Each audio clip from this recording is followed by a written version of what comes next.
Thank you for coming to our professional development on growth mindset. I know this is a tough time of year to sit down and listen to something new, so I appreciate all of you being here. Raise your hand if you've heard of growth mindset before.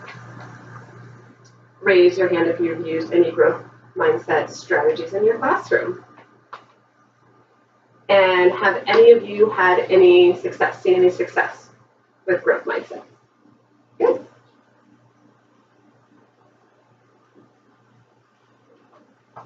So what is growth mindset? Growth mindset was developed by a psychologist named Carol Dweck, and she wrote about it in her book called Mindset, The New Psychology of Success.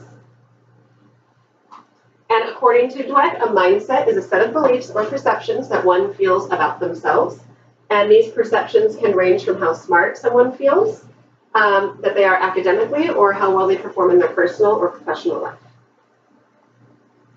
Through a growth mindset, individuals believe that their abilities can be developed through perseverance, hard work, and dedication.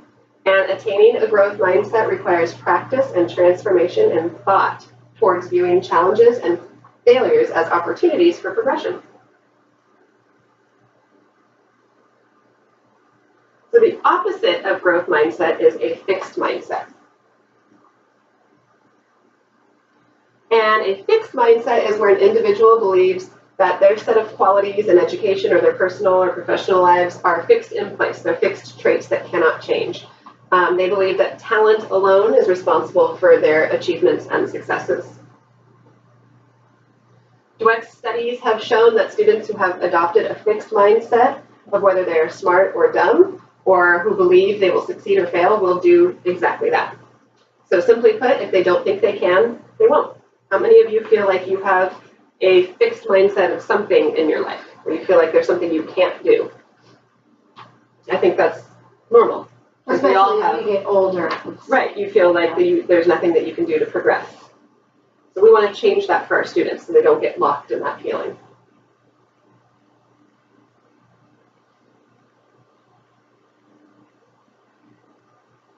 So growth mindset can be taught.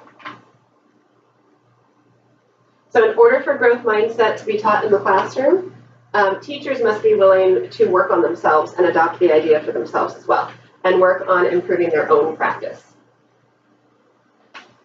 Differentiation is deeply connected with growth mindset. Students enter the classroom with varied levels of mindset. Differentiation provides practices that create a climate that is responsive to student needs and can foster a growth mindset.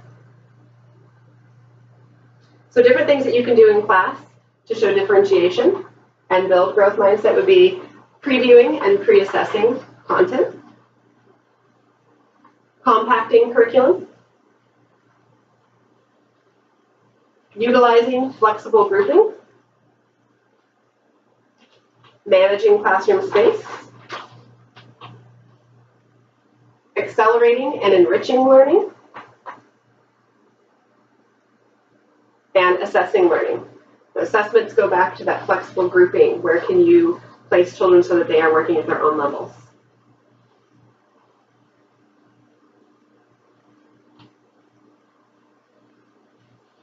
So we're going to start with an activity to show what growth mindset looks like as you're practicing it. This is an activity that you can do with your class, but I want you to start by taking a look at the paper that's on your desk.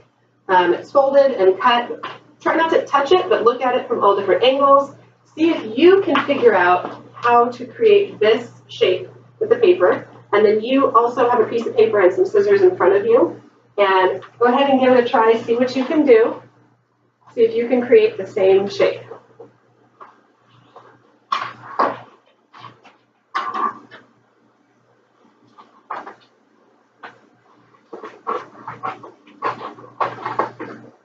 Look at it from all different angles.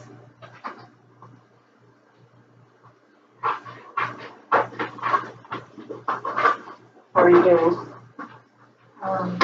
Struggling, but persevering. I'll figure it out. You sure we done? Well, It's not two. It looks like it's two papers. It does look like two different papers, doesn't it? Something your students might ask is it taped together or something like that, and it is not. There's no extra material on there. It is one sheet of paper and scissors is all it took to create that. Now, I heard a couple people say it doesn't look like you can do it, and that sounds like a fixed mindset. So if you're doing this with your students, you may want to direct them to say something more like, I know I can do this, let me keep trying. Yeah, that's where the teacher's role is so important. Has anybody had any success yet? Well, no. You look like you're almost there. I think I had it, but different. Oh, It looks like you created something similar with maybe an extra cut or two. Wow.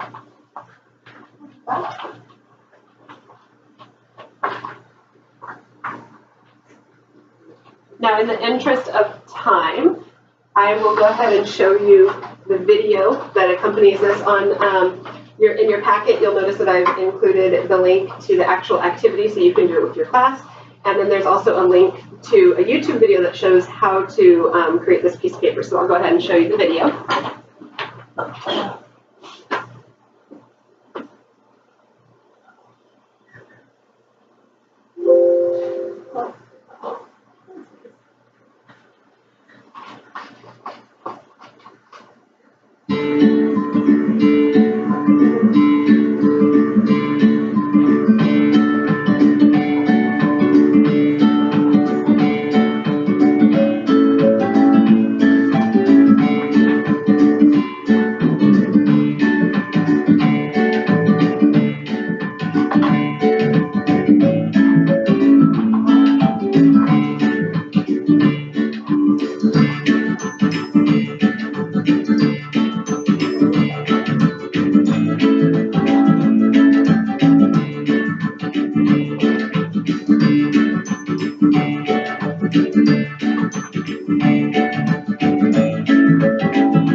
So through growth mindset, we notice that our attitudes grow as we struggle and persevere.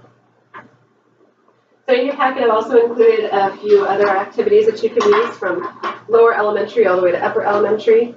The page, I Can Train My Brain, where the students can sort different phrases into should I tell my brain this or should I not tell my brain? A classroom contract on the type of language you want to use in the classroom, and also a banner that you can hang around your room that shows a growth mindset motto.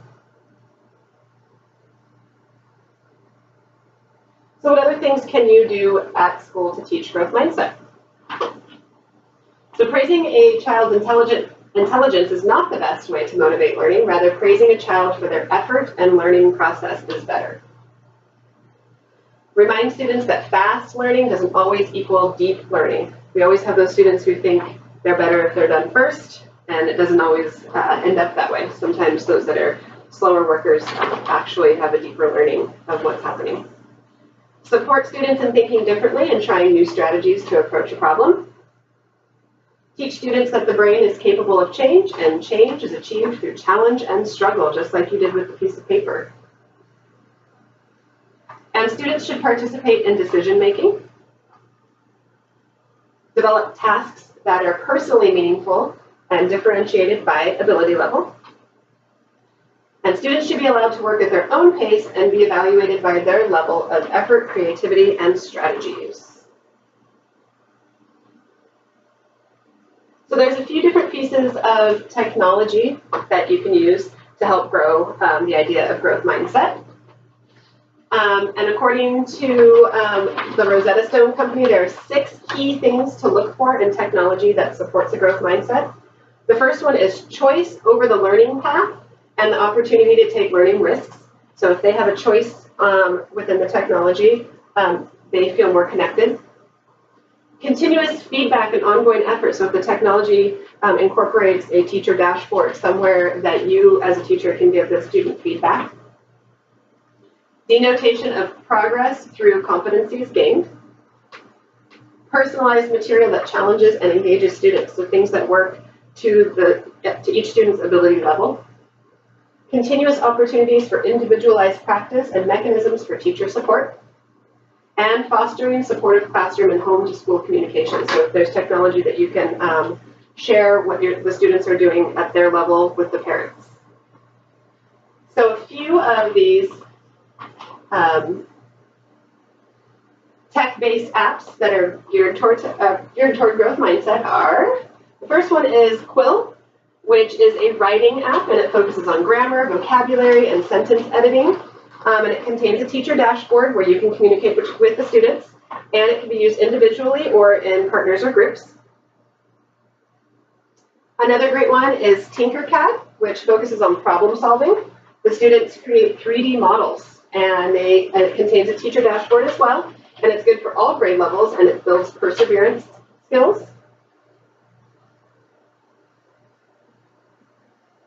Another great one is Adobe Spark Suite. Students create portfolios in this app. They can create videos and web pages as well, so this may be geared towards more the older students, and it allows students to share a more global audience. And the last one is called Quizzes, which I'm going to show you how to use that one today, and it's used for formative assessment in the form of a game. And it can be used whole class or individually, or as I've been doing in my class with pairs or groups, and it also contains a teacher dashboard.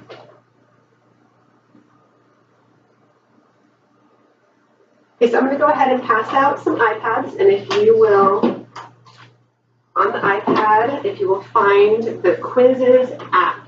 It looks like a cube in a circle.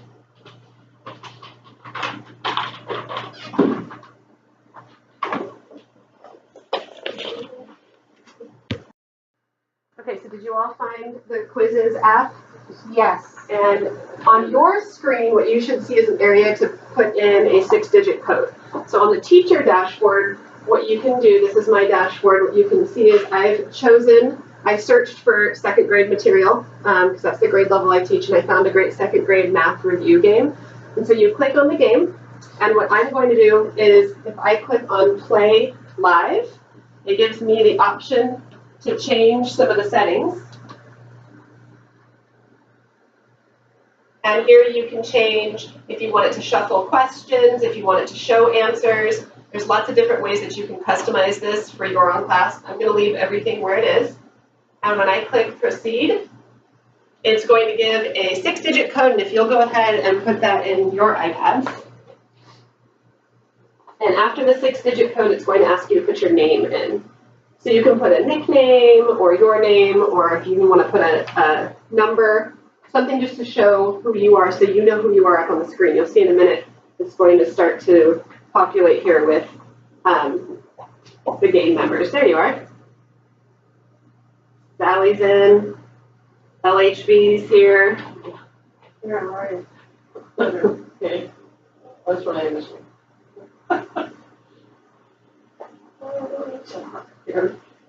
So in my class, what I've been doing since I only have 12 iPads for my 24 students is we've been pairing up. They play in pairs. For this particular quiz, I allowed them to use some paper and pencil as well so they could work together to solve the problems. And so now that it shows, I know that everybody's here. It says 3 participants are in. And I'll go ahead and hit start, and then you guys can start playing. Oh, yeah.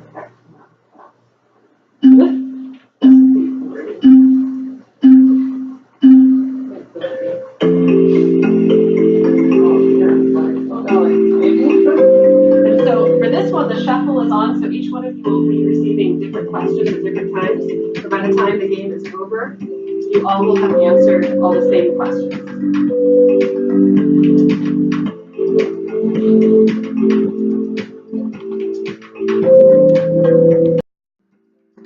So some things you notice happening as you're answering these questions. If you wanted to leave this up on your screen for the students to see, in my class I choose to click this, it says show only the top 5. So it's showing the top 5 on the leaderboard and not everybody in the class, so there's not always that person struggling down at the end. And it also gives you a class average up here, so you know what the percentage of students or questions are being answered correctly. And as you guys finish the quiz, we'll take a look at what comes up afterwards with the teacher and the students.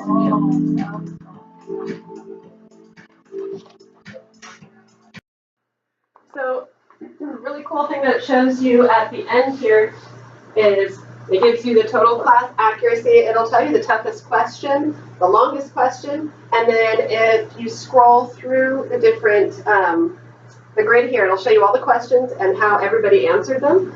And you can see, like, when you get to question 7, this was a hard question, so it helps in kind of creating your lessons. If you're giving this as like a midway check in the middle of a unit, you can see where you need to go back and reteach.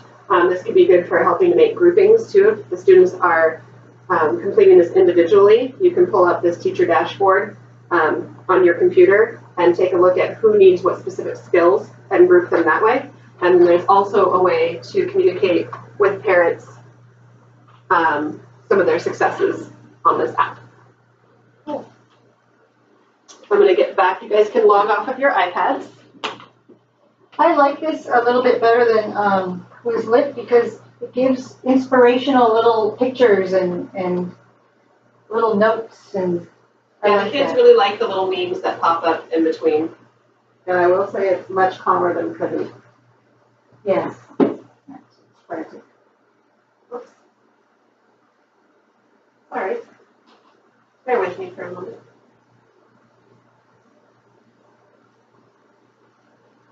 All right, so I'll just end by showing you how all of this connects to the 21st century learner.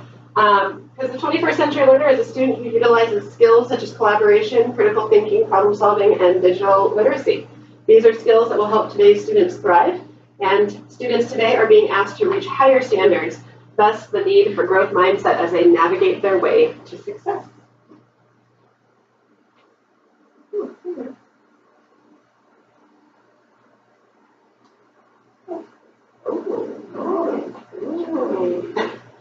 Thank you all for coming to this on growth mindset. If you have any questions, feel free to stick around and we'll talk about them. Thank you. Thank you.